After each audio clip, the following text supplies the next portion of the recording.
Hello welcome to my channel. నేను మీ శారద.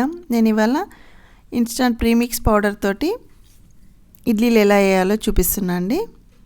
నేనైతే బియ్యం కడిగి ఆరబెట్టేసుకున్నా ఒక 2 days ఫ్యాన్ కింద. అంటే నేను ఇది బియ్యంతో చూపిస్తున్నా అండి. నా దగ్గర ప్రజెంట్ రవ్వ లేకుండే. 1 కప్పు మినపప్పు, 2 కప్పుల బియ్యము, 1/2 కప్పు అటుకులు, అంతే. ఇడ్లీకి ఇవే వేసుకోవాలి. బియ్యం కొంచెం వేడి కావాలంతే. అంటే మనం మిక్సీ పట్టేసుకుంటే వెచ్చదనం ఉన్నంత సరిపోతుంది. ఇవి కడిగి వేసుకోవాలండి అంతే, ఎందుకంటే దుమ్ము ఉంటే అంటది. నేను ఒక 2 days ముందే కడిగి ఆరబెట్టేసుకున్నా.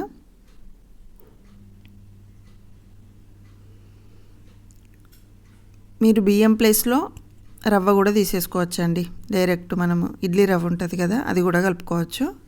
నేను ఇవాళ నా దగ్గర రవ్వ లేదు, బియ్యంతో చూపిస్తున్నా. నేను ఆల్రెడీ ఇడ్లీ రవ్వ ఇంట్లో ఎలా వేసుకోవచ్చో ఒక వీడియో కూడా తీసానండి. కావాలంటే అది చెక్ చేసుకోండి, నేను డిస్క్రిప్షన్లో లింక్ ఇస్తా.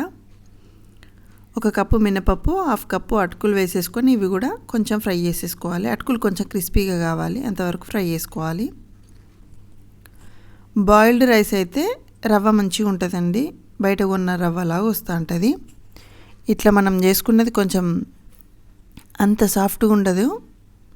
కొంచెం బియ్యం కొంచెం ఉడికించుకొని ఎండబెట్టేసుకొని తర్వాత మిక్సీ పట్టేసుకుంటే చాలా బాగుంటుంది. తప్పకుండా నేను లింక్ ఇస్తా, చెక్ చేసుకోండి ఒకసారి. అవి కంప్లీట్గా చల్లారిన తర్వాత మిక్సీ పట్టేసుకోవాలి. అదే మీకు ఎందుకు బియ్యం అనేసి అనుకుంటే రవ్వ తీసేసుకొని 1 కప్పు మినపప్పుకి 2 కప్పుల రవ్వ కలుపుకోవాలి. అప్పుడు అది పర్ఫెక్ట్గా వస్తాయండి ఇడ్లీలు. ఎక్కువ కావు, తక్కువ కావు. అంటే కొంత గట్టిగా అట్లా వస్తూ ఉంటాయి కదా, అట్లా ఏం కావు. బయట రవ్వల్లో అయితే నేను లలిత బ్రాండ్ చెప్తా అండి, చాలా బాగుంటుంది. ఎంత సాఫ్ట్గా అంటే అంత సాఫ్ట్గా ఉంటాయి. నేనైతే వంట సోడా ఎప్పుడు వాడండి, అంత తెల్లగా సాఫ్ట్గా వస్తాయి. రవ్వ కొంచెం మనం బయట రవ్వ ఎలా ఉంటుందో అలా పట్టించుకోవాలి. అటుకులున్న మినపప్పు కొంచెం అంత ఫైన్గా గ్రైండ్ కాదు కాబట్టి ఒకసారి జల్లించుకోవాలి. మొత్తం అంతా కలిసేలా ఒకసారి కలుపుకొని చల్లారిన తర్వాత డబ్బాలోకి స్టోర్ చేసేసుకోవాలి. అంతే, ఇడ్లీ ప్రీమిక్స్ పౌడర్ రెడీ. అది చల్లారిన తర్వాత మనం ఏదైనా ఒక డబ్బాలోకి పోసేసుకొని పెట్టేసుకోవాలి. పైన ఏదైనా స్టిక్కర్ రాసేసుకోవాలి, ఎందుకంటే మనం 2-3 వేసి పెట్టుకున్నామంటే కన్ఫ్యూజ్ అవుతా ఉంటాం కదా, అందుకోసము. మీరు కనుక నా ఛానల్ని ఫస్ట్ టైం చూసినట్టయితే తప్పకుండా లైక్ చేయండి, షేర్ చేయండి, సబ్స్క్రైబ్ చేయండి. ఆల్రెడీ నేను వడ ప్రీమిక్స్ పౌడర్ కూడా వేసానండి, ఇంట్రెస్ట్ ఉంటే చూడండి. ఇలా పెట్టేసి స్టోర్ చేసుకోవడమే, అంతే. నేను నెక్స్ట్ డే ఒక 1.5 కప్ అండి, ఎంతన్నా తీసుకోవచ్చండి. ఇంత అని మెజర్మెంట్ ఏం లేదు, మనం ఎంత చేసుకుంటే అంత.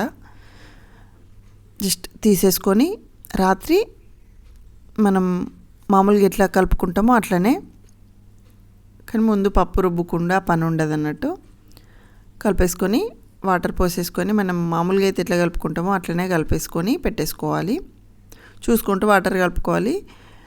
వెదర్ని బట్టి కూడా ఇది పులుస్తూ ఉంటుందండి, ఎందుకంటే మనకి ఇప్పుడు చలికాలం ఒక్కొక్కసారి చల్లగా ఉంటే నైట్ పెట్టి పొద్దున్న సరికి కూడా ఒక్కొక్కసారి పులవది కదా, అట్లా వెదర్ని బట్టి చూసుకోవాలి. మామూలుగా కూడా పప్పుతోటి పులిసిన దానికి దీనికి 1 గంట 2 గంటలు తేడా ఉంటుందండి. ఇది కొంచెం ఎక్కువ టైం తీసుకుంటుంది.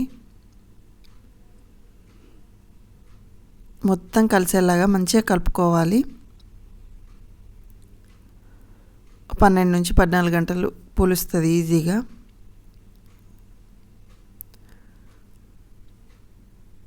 ఇది తెల్లవారండి, చూడండి ఎలా పులిసిందో.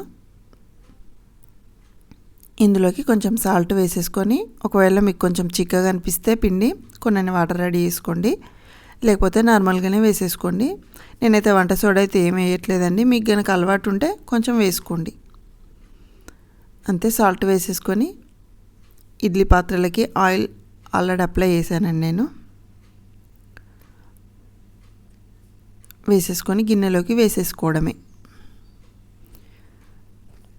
ఎవరికైనా బిజీ షెడ్యూల్ ఉన్న వాళ్ళైతే ఇట్లా ట్రై చేసుకుంటే తొందరగా నానబెట్టుకునే పని, అంటే వాళ్ళకు టైం ఉండక రాకపోవడం అట్లాంటి వాళ్ళు ఈజీగా ట్రై చేసుకోవచ్చండి.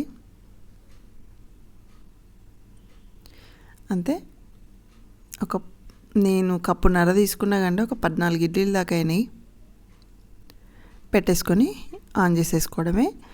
తర్వాత వెంబడే తీయకుండా ఆఫ్ చేసేసినాక ఒక 10 నిమిషాల తర్వాత తీసేసుకుంటే ఇడ్లీలు మంచిగా వస్తాయండి.